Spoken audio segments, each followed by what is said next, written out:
없이 하나님 곁에서 잘 계시리라고 믿습니다. 요새도 매일 기도를 하고 있습니다. 제가 아버지 곁에 도착하면 제가 아버지 곁에 도착하면 모른다 마시고 꼭 용서해 주실 거죠.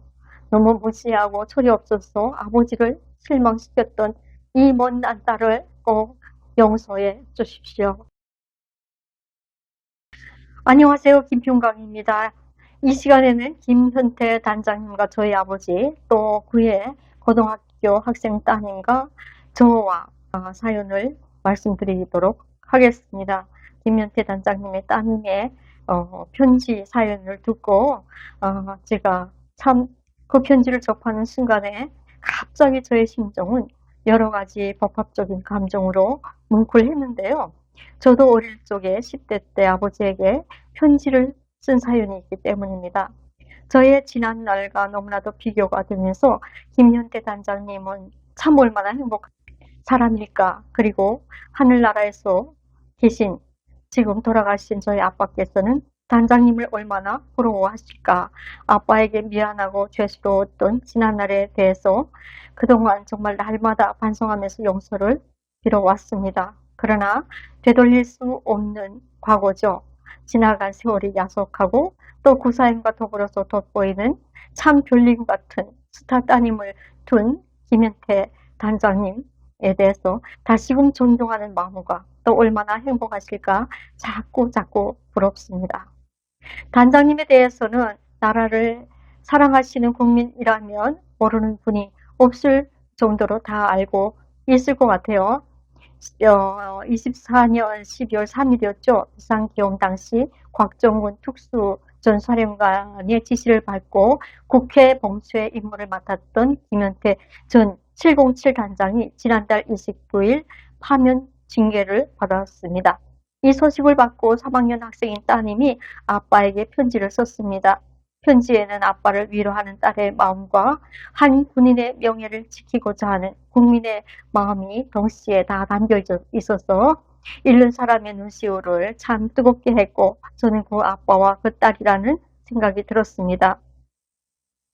특히 모두가 아빠를 배신해도 우리 가족은 변함없이 아빠 편이에요 라고 편지에다 말씀하고 계시고 혹시라도 나쁜 생각은 절대 하지 말았으면 좋겠다고 뉴스 댓글도 보지 말라고 아빠를 지키고 싶은 딸의 절박한 심정을 적은 그런 마음이 담겨 있어서 콧등이 찡하고 저려오고 가슴이 참 먹먹했습니다. 먼저 김현태 단장님에게 보낸 따님의 편지를 우리 한번 같이 읽어보고 다시 이야기를 이어가도록 하겠습니다. 편지를 제가 스크랩에서 이렇게 적어 왔는데요.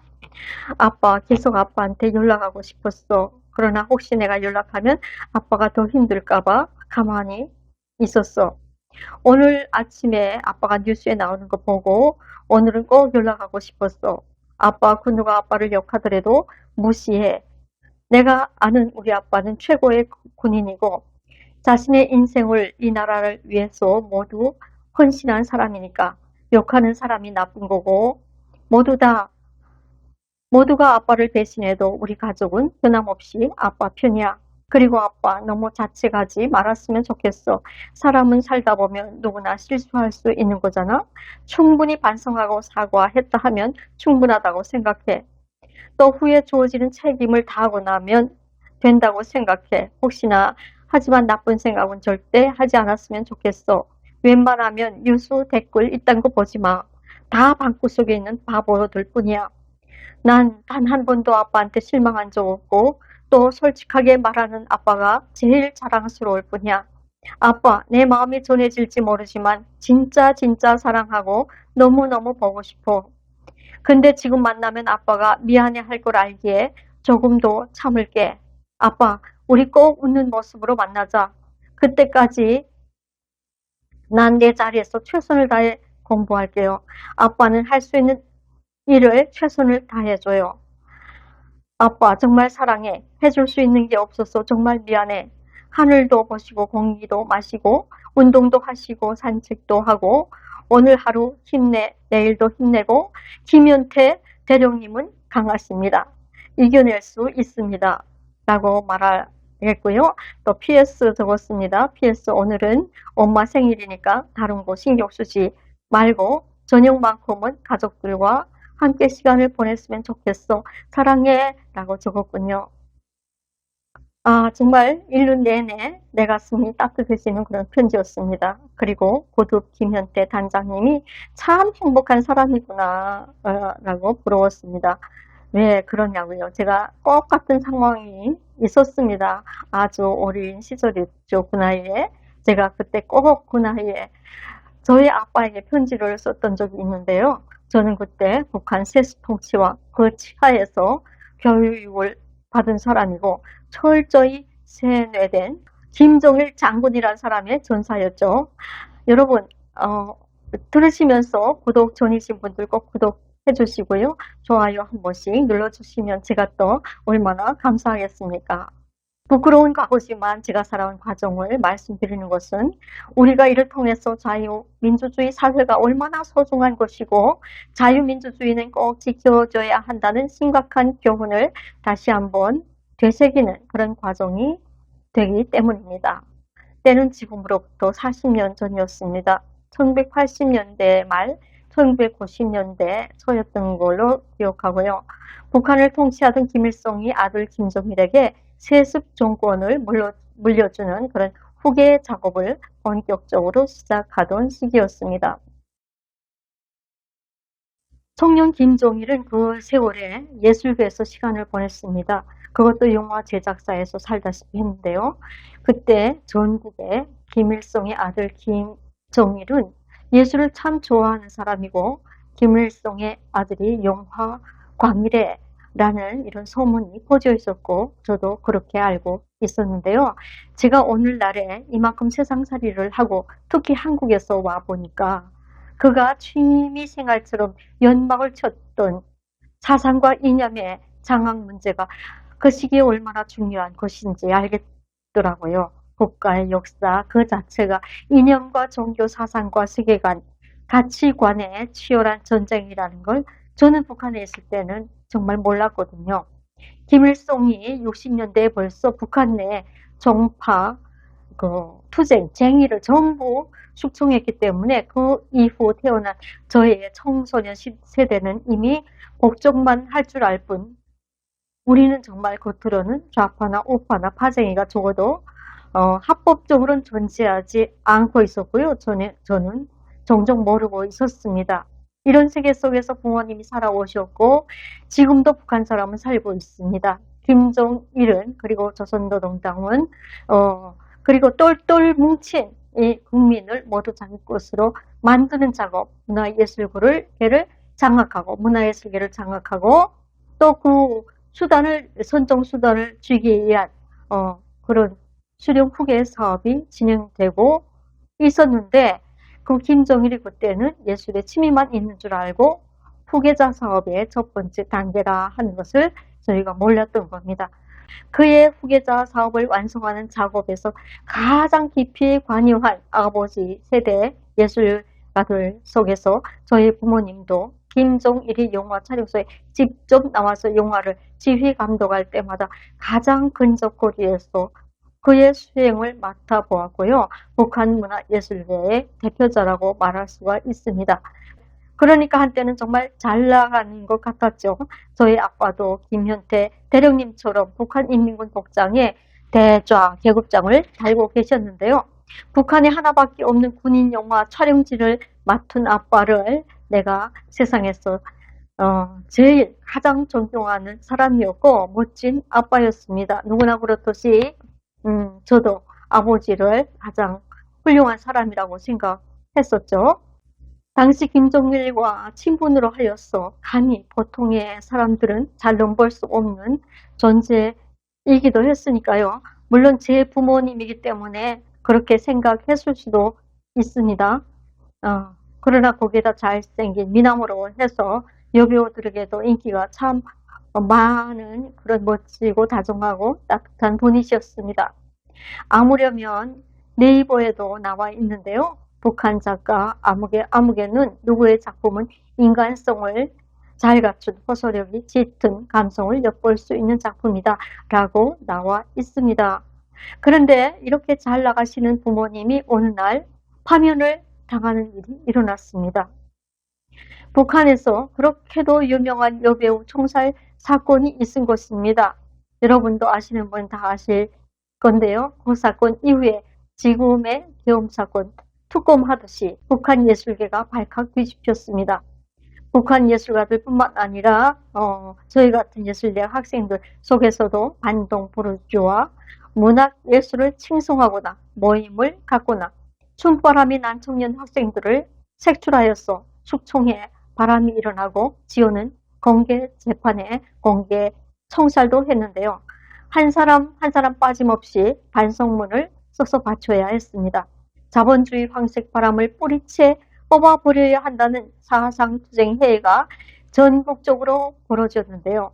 당시 그 어수선한 분위기에 쉬쉬하는 풍문 소리만 나돌고 누가 언제 어디서 무엇을 어떻게 잘못했는지 그 실체를 정확히 아는 사람은 많지 않았습니다.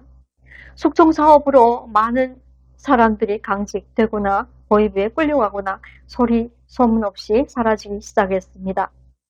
아침에 자고 일어나면 안녕하십니까 라는 인사가 그냥 인사가 아닌 나날이 흘러가고 있었죠.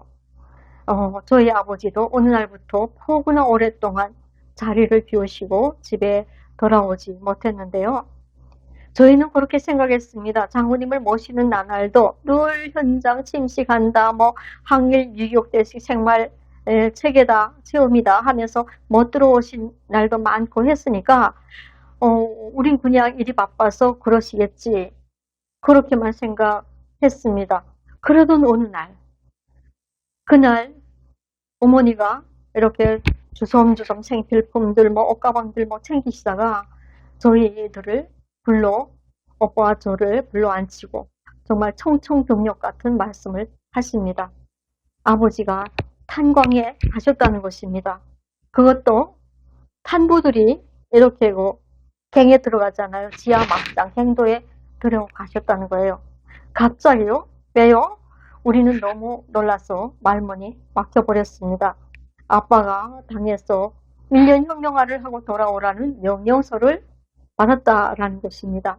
당시 어머니는 김일성의 후초, 김성애 위원장의 보좌용으로 연맹중앙위원회에 계셨었는데요. 아빠가 계신 탄광에 가서 같이 일을 돕겠다고 휴직계를 내셨다는 것입니다. 그러면서 하시는 말씀이 너희들은 할머니 말씀 잘 듣고 공부를 계속하면 된다라고 하시는 거예요. 엄마 아빠가 탄광으로 떠나시고 나서 평양에 있는 우리 집은 초상이 난 집처럼 정막했습니다. 저는 학교에서 돌아오게 되면은 아버지가 없는 그 아버지의 소재에 한참씩 앉아 있는 것이 일과가 되었는데요. 그때 아버지가 쓰시다 남기고 가신 일기장이 펼쳐진 대로 놓여진 일기장을 보았는데 그때 충격을 받았습니다. 장군님, 심려를 끼쳐드려서 죄송합니다. 라고 써 있었습니다.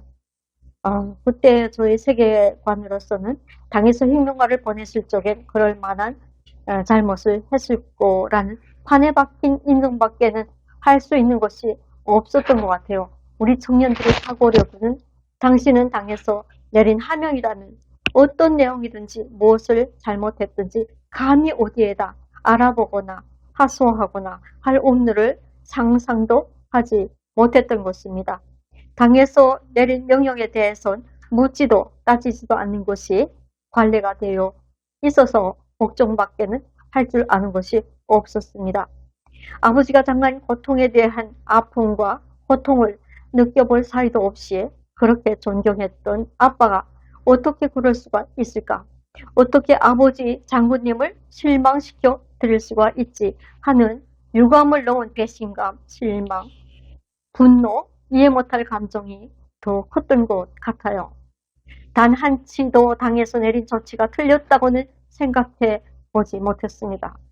그만큼 내 나라에서 배운 나의 가치관은 오로지 그토록 사랑을 안겨주신 아버지 장군님이라고 불렀죠. 그때 그 사람과 당에 대한 충심으로 날마다 꽉꽉 쟁여져 있어서 나라에서 잘못 잘못했다면 잘못한 거다 라고만 믿었기 때문이었어요.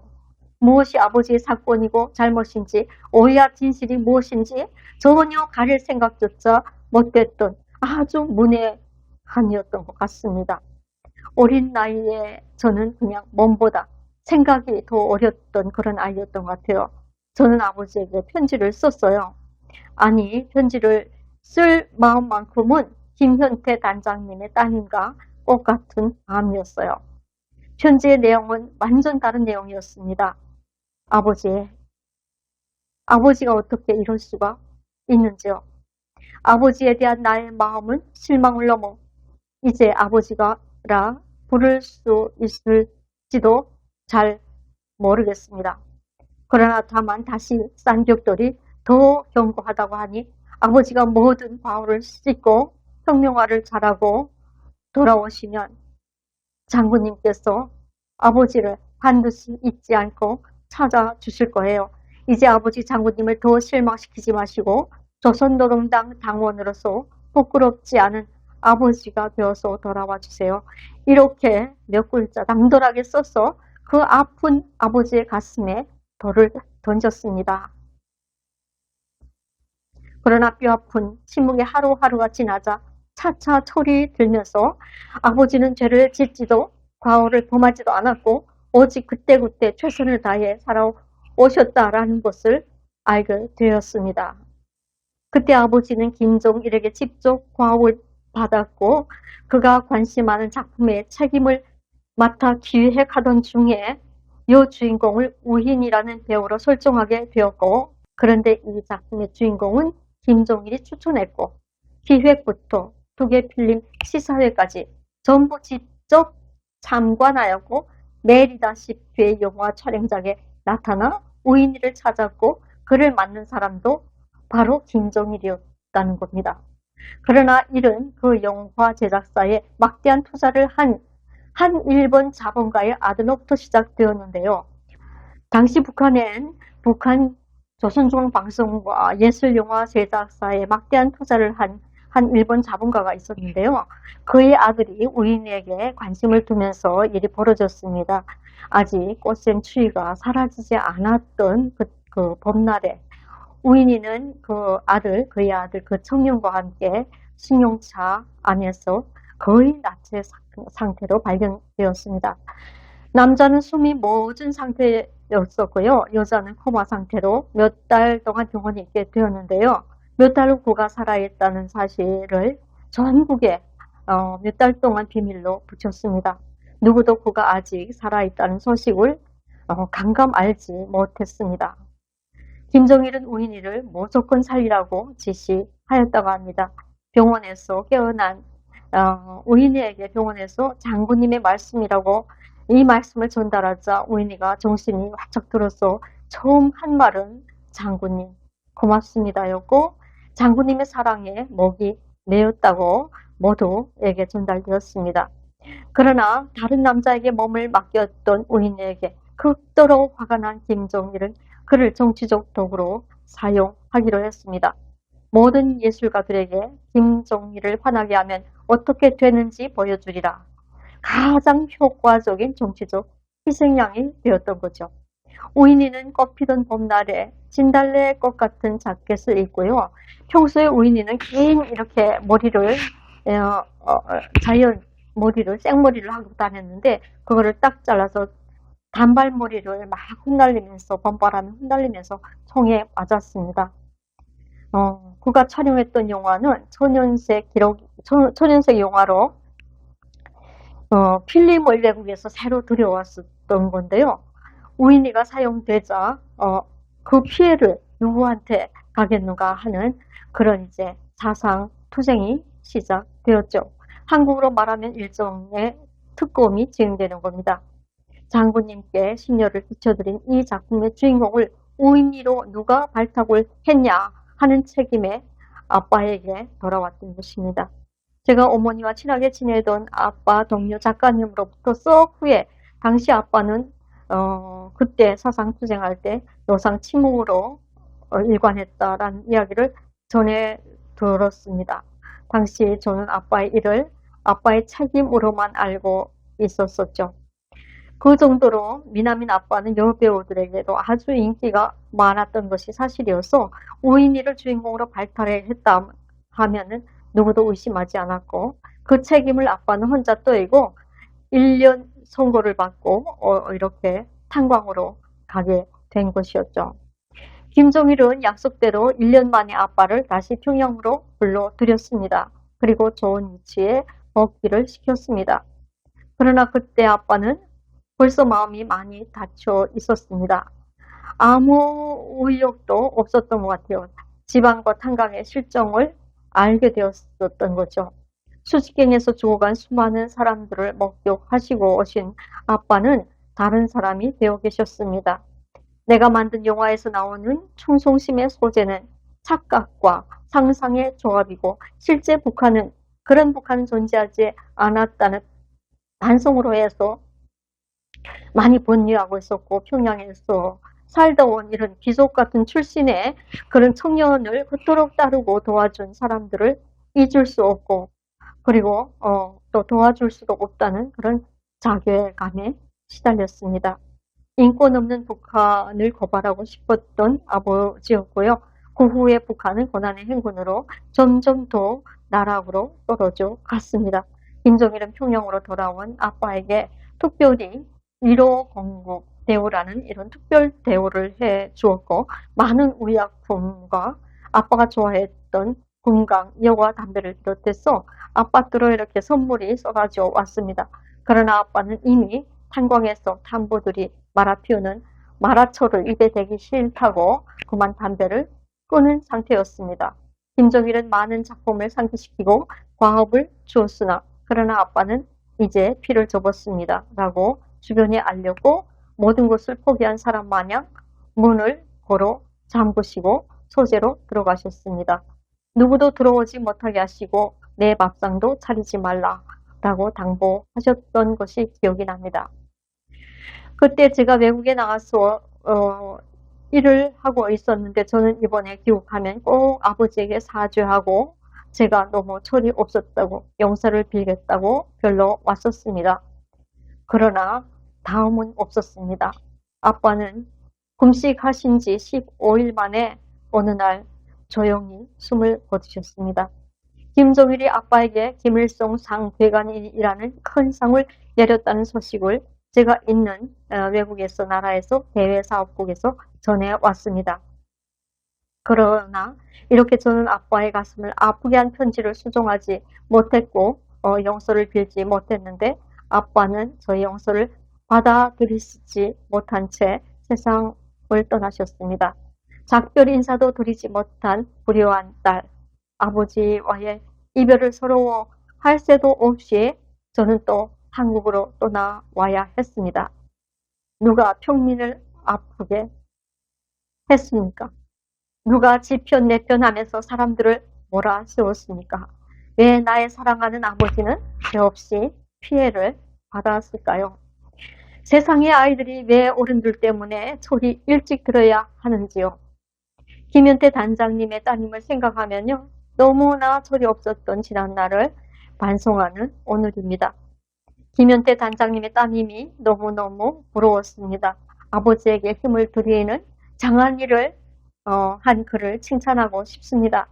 저의 아버님도 이제 하늘나라에서 볼 걸 못 볼 걸 다 안 보고 시끄럽게 구는 사람 없이 하나님 곁에서 잘 계시리라고 믿습니다. 요새도 매일 기도를 하고 있습니다. 제가 아버지 곁에 도착하면 모른다 마시고 꼭 용서해 주실 거죠. 너무 무시하고 철이 없어서 아버지를 실망시켰던 이 못난 딸을 꼭 용서해 주십시오. 오늘은 철이 없는 아빠를 불러보고 나의 지난날을 돌아보는 그런 시간을 가졌습니다. 여러분, 김현태 단장님의 따님을 응원하고요. 다음에 또 좋은 영상으로 찾아뵙겠습니다. 고맙습니다.